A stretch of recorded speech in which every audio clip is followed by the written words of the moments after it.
주간 파이낸셜 수요일. 한 주간에 무슨 일이 있었을까요?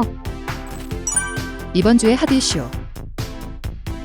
외계인도 비상선언할 인플레와 헤어질 결심. 미국 7월 고용 현황. 미국 7월 고용 현황은 52.8만 명 증가한 것으로 나타나며 예상치인 25만 명 증가를 높은 수준으로 상회하였는데요. 실업률도 3.5%로 전월 3.6%에 비해 추가 하락하였고, 경제활동 인구의 변화는 정체된 반면 실업자가 감소한 것으로 나타났습니다.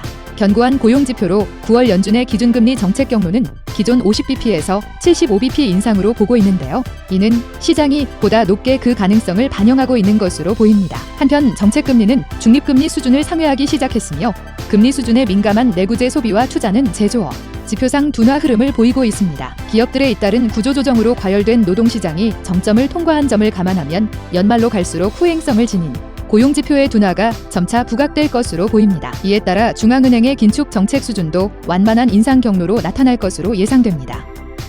세계 증시 정리. 지난 한 주 동안 주요 지수는 코스피 플러스 0.88%, 상해 종합 마이너스 1.77%, S&P 500 플러스 0.52%, 나스닥 플러스 2.66% 변동을 기록했습니다. 미국 경제지표는 7월 고용지표가 시장 예상치보다 매우 양호한 것으로 발표되며 연준이 9월 FOMC에서 75bp 금리 인상을 단행할 가능성이 보다 높게 반영한 것으로 나타났습니다. 전반적으로 시장 예상보다 긍정적인 기업들의 2분기 실적 발표가 이어지며 기술주를 중심으로 지난주부터 상승 흐름을 보이던 주요 지수는 하락 전환하며 마감하였습니다.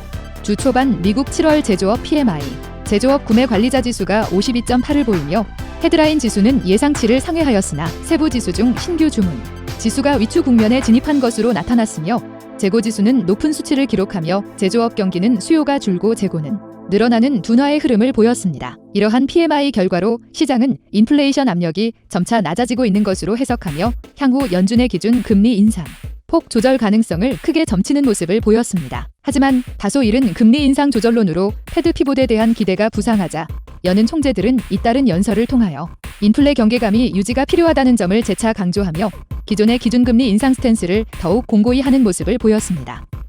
알쏭달쏭 경제 이야기. 보합권은 무슨 권법인가요? 보합은 을 만족하여 화합한다는 뜻과 이 시세 따위의 변동이 없거나 미미함이라는 뜻이 있습니다. 오늘날에는 주로 주식시장이나 환율 등에서 후자의 뜻으로 많이 쓰인답니다. 보합은 강보합과 약보합으로 나뉘는데, 보합의 정도가 강하고 약하다는 말이 아닌 강세와 약세 중 어느 한쪽으로 기울어진 보합이라는 뜻이랍니다. 강보합은 강세 쪽으로 기울어진 보합으로 시세가 소폭 상승하였거나 당장은 변동이 없더라도 매수세가 뒷받침되는 등의 이유로 상승할 가능성이 있는 장세를 말합니다. 약보합은 그 반대겠죠? 이상 미래에셋생명의 주파수였습니다. 감사합니다.